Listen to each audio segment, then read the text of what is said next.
통증이 심한 경우에는 일상생활이 불가능할 정도의 통증을 호소하시는 분들도 많이 있기 때문에 팔을 올리고 싶어도 올라가지 않고 남이 이렇게 올려도 올라가지 않는 움직임에 제한이 생기는 질병이라고 많이 알려져 있습니다.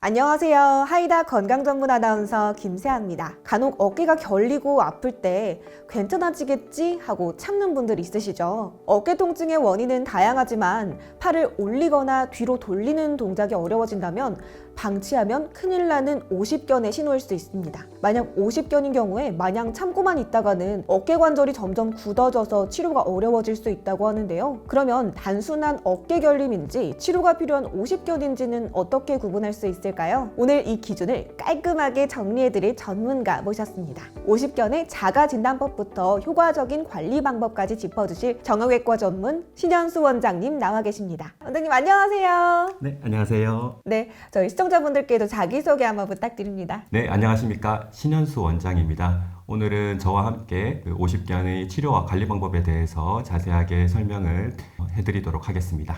네, 원장님. 오십견 하면 이제 어깨 통증이 있는 병으로 알고 있긴 한데요. 이게 정확히 어떤 질병을 말하는 거예요? 50견은 일단 50대에서 많이 발생한다고 해서 익숙하게 들어보신 적이 있으실 건데요. 네. 실제로 50견이라는 용어는 의학적으로는 적절한 용어는 아니고요.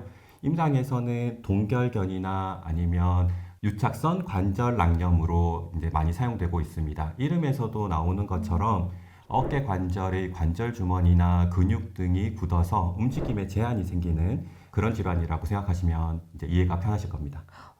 그 움직임에 제한이 생긴다. 그러니까 어깨가 굳어서 네. 움직임에 제한이 생긴다라는 말씀이신 거죠? 네, 맞습니다. 네, 그래서 이제 보통 50견 같은 경우는 증상이 한번 발생하게 되면은 1년에서 3년 정도 경과하는 만성 질환에 들어가고요. 통증이 동반되는 경우가 많지만 사실 제일 중요한 특징은 내가 팔을 올리고 싶어도 올라가지 않고 그리고 남이 이렇게 올려도 올라가지 않는 이제 움직임에 제한이 생기는 질병이라고 많이 알려져 있습니다. 그러면 굳었을 때 바로 인지할 수 있을 것 같긴 한데요. 한번 굳어지는 데까지 보통 얼마나 걸리게 되나요? 굳어지는 경우는 이제 보통 이제 3개월에서 9개월 이상 걸리게 되는데 초기에는 통증이 주 증상이 되지만 어느 순간부터는 계속 어깨가 굳어가는 양상을 보이게 되고요. 환자분들이 굳어가는 증상으로 발견하게 되는 경우는 보통은 머리를 감거나 아니면 머리를 빗기 위해서 팔을 이렇게 올리려고 하는데 자연스럽게 올라가지지 않고 이렇게 불편하게 올라가시면서 어정쩡하게 머리를 빗고 있는 모습을 거울에서 보게 되는 그런 이제 경우들이 많이 있고요. 그런 경우라고 하면은 한 번쯤 병원에 내원하셔서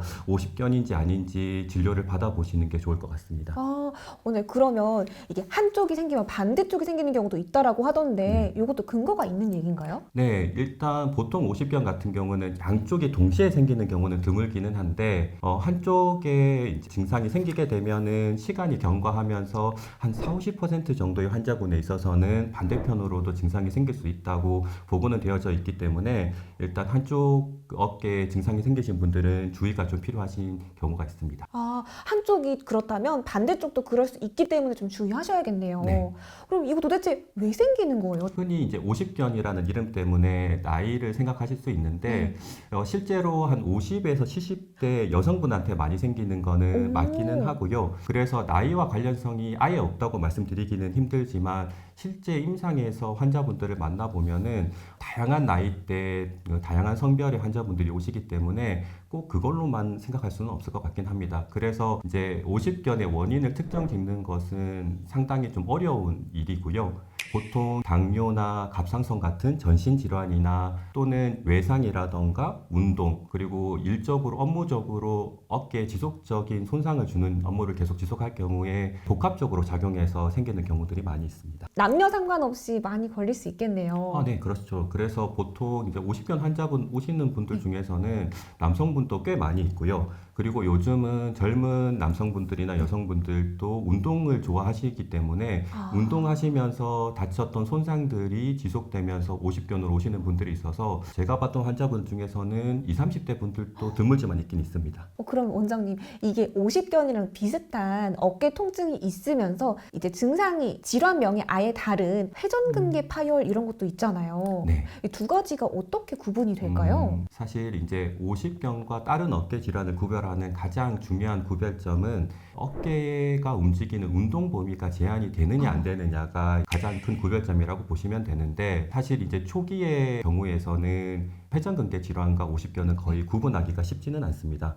왜냐하면 이제 오십견으로서 운동 범위가 제한이 되려면은 시간이 경과하면서 어깨가 굳어야 되는데 초기에는 통증만 심하게 있기 때문에 구별이 잘 되지 않아서 초기에는 회전근개 파열로 치료를 받으시다가 추후에 오십견으로 진단명이 바뀌시는 경우들도 이제 많이 있는 편입니다. 그러면 이게 오십견이다라고 진단을 할 때 뭔가 검사를 해서 확진을 하는 건가요? 오십견을 진단을 내리는 가장 중요한 방법은 방금 전에 말씀드렸던 운동 범위 제한이 있는데요. 영상 소견보다는 보통은 의사가 신체 진찰을 통해서 팔이 올라가는 각도들, 움직이는 각도들을 이제 확인을 해서 그걸로 이제 확진을 하게 되고요. 물론 이제 처음 병원에 내원하시게 되면은 기본적인 문진이라던가 엑스레이를 가지고 다른 질환이 있는지 아닌지를 확인하는 과정은 거치게 되고요. 그리고 치료하는 과정에서 증상 조절이 쉽지 않으면 MRI를 촬영하는 경우도 있기는 있지만 주로 확진하는 검사는 신체 진찰이라고 보시면 됩니다. 네, 이게 근데 자연적으로 치료가 되는 경우도 있다고도 들었거든요. 기본적으로 50견의 경우에는 1년에서 3년 정도 경과를 하게 되면은 자연적인 호전을 보이는 경우가 대부분이기는 해요. 그래서 이제 통증이 심하지 않는 경우에는 병원을 찾아가지 않으시고 집에서 생활하시다 보면 저절로 호전되는 경우들이 제법 있기는 있습니다. 다만 이제 1년에서 3년 정도 걸리다 보니까 그 기간 동안의 통증이나 일상생활의 불편함들이 심하실 수가 있어서 대부분 병원을 내원하는 경우들이 많이 있고요. 그리고 예전과는 다르게 요즘에는 초기에 빨리 진단을 내리고 적절한 치료를 하게 되면 통증 완화에도 도움이 되고 또 운동 범위가 제한이 되는 어깨가 굳는 것도 예방할 수가 있고 그리고 1년에서 3년이 아니라 유병 기간도 확연하게 이제 줄어들 수가 있기 때문에 요즘 가급적이면 어깨 질환이 의심이 된다고 하시면 일단 병원을 가셔서 적절하게 진단받고 치료받으시는 게 제일 중요하다고 생각을 합니다. 네, 그러면 오십견이 생겼을 때요, 병원에 가야 하는 경우와 이제 그렇지 않은 경우 혹시 어떻게 구분할 수 있을까요? 가급적이면 병원에 가시는 게 좋겠지만 보통은 통증이 문제가 되는 경우가 많이 있고요. 저녁에 주무시다가 통증 때문에 잠에서 깨는 경우도 많고 통증이 심해서 일상생활에 불편함을 많이 느끼시는 편이라 통증이 있는 경우에는 병원을 내원하시는 것이 좋을 것 같습니다. 꼭 통증이 아니더라도 서두에 말씀드렸던 것처럼 조기에 발견하는 것이 병을 이제 치료하는 데 도움이 많이 되기 때문에 어깨 쪽에 통증이 생기거나 아니면 어깨가 굳는다는 느낌이 있으시거나 어깨 이상을 느끼시면 병원을 내원하셔서 전문가의 의견을 들어보시는 게 제일 중요할 것 같습니다. 네, 원장님, 그러면 병원 가서 치료를 받을 때는 혹시 치료 과정 어떻게 진행이 되나요? 치료 과정에 대해서는 제가 환자분들한테 두 가지로 설명을 드리게 되는데요. 첫 번째는 통증을 목적으로 통증 치료를 하게 됩니다. 통증은 염증으로 인해서 생기는 거기 때문에 먹는 약이나 주사 치료로 보통 조절을 하게 되고요. 그 다음에 어깨가 굳어져 있는 부분이 문제가 되는 부분은 운동 치료로 보통 조절을 하게 됩니다. 그래서 이제 주사 치료 같은 경우는 스테로이드를 많이 사용하게 되는데요. 스테로이드 같은 경우는 이미지가 좋지는 않으실 수는 있지만 통증이 심한 환자분에 있어서는 1회의 주사 치료만으로도 통증을 완전히 사라지게는 할 수는 없지만 일상생활 하는데 지장이 없을 정도의 증상 완화를 볼 수가 있기 때문에 상당히 효과가 좋은 치료라고 보시면 되고요.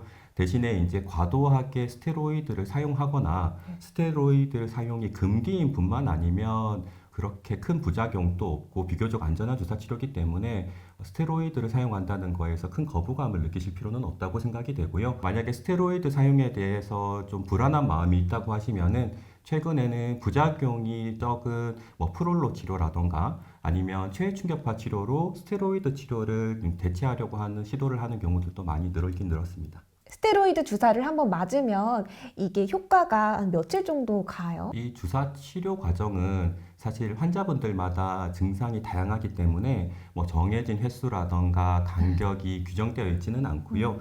대신에 의사가 환자분의 증상을 파악을 해서 환자 개개인에 맞춰가지고 치료를 하게 되는데 어떤 경우에는 이제 한 번 치료로도 몇 개월씩 효과가 유지가 되시는 분도 있고요. 한 번으로는 치료 효과가 부족해서 한 두세 번 정도 더 하실 수도 있기는 있지만 보통 한 번 증상을 완화시켜 놓으시게 되면은 이제 한 몇 개월 정도는 유지가 된다고 보시면 됩니다. 그 프롤로테라피 주사 같은 경우에는 스테로이드 주사와는 조금 다르게 고용량의 포도당을 주입해서 직접적인 재생을 좀 도와주는 역할을 한다라고 들었는데 어떻게 작용을 하는 주사인지 궁금합니다.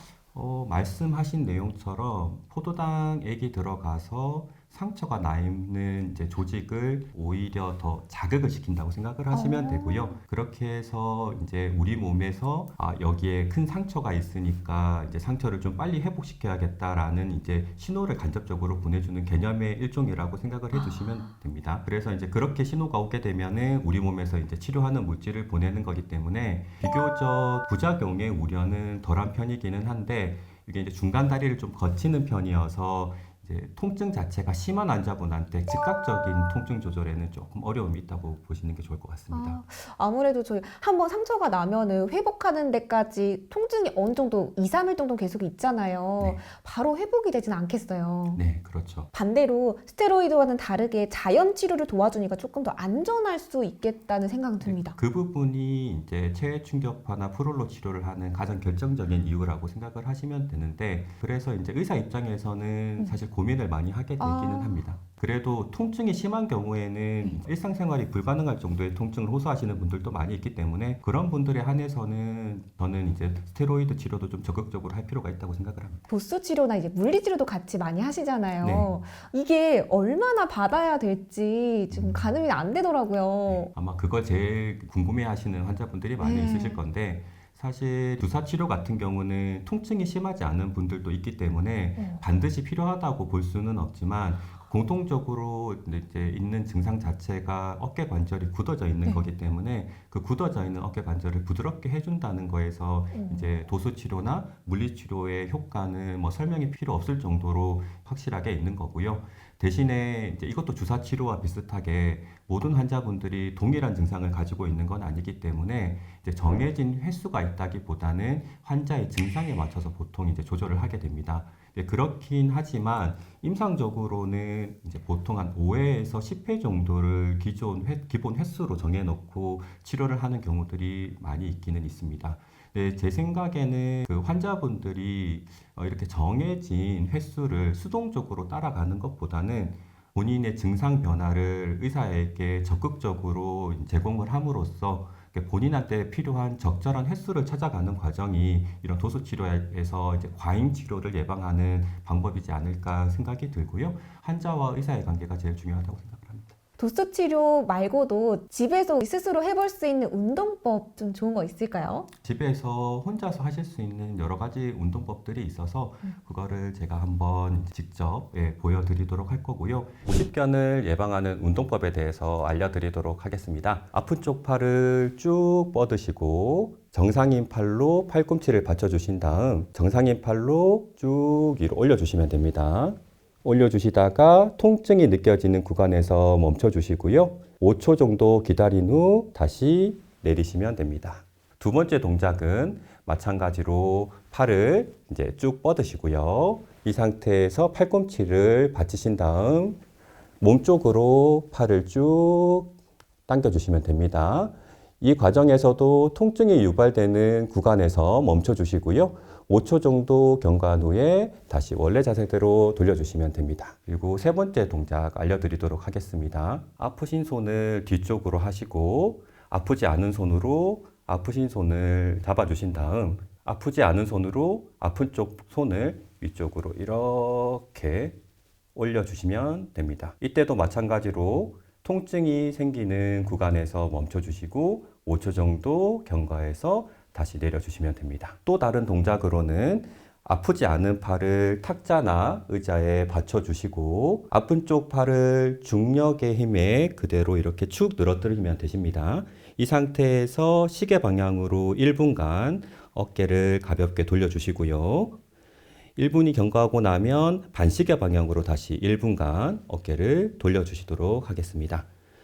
반시계 방향 1분이 끝나고 나면 앞뒤로 그리고 좌우로 어깨를 움직이셔서 풀어주시면 됩니다.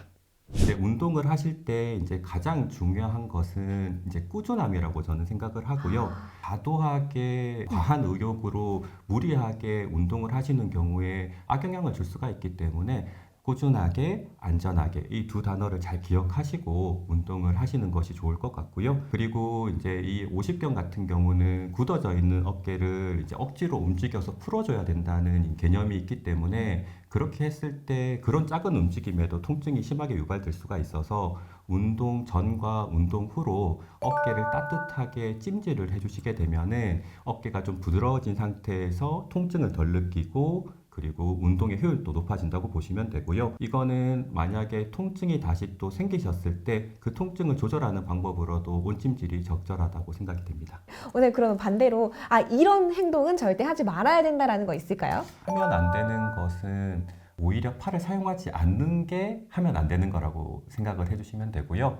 팔을 꾸준하게 적극적으로 사용함으로써 굳어져 있는 어깨를 풀어주시는 게 제일 도움이 되시는데 만약에 옆으로 누우시거나 아니면 전화기 같은 것을 한 손으로 계속 쥐고 본다거나 아니면 가방을 한쪽 어깨에 걸고 장시간 이동을 하신다거나 이런 식으로 움직이지 않는 자세가 보통은 50견을 더 악화시킬 수가 있기 때문에 팔은 적극적으로 사용을 해주시는 게 좋습니다. 대신에 위험하지 않게 그것만 잘 기억하시면 될 것 같습니다.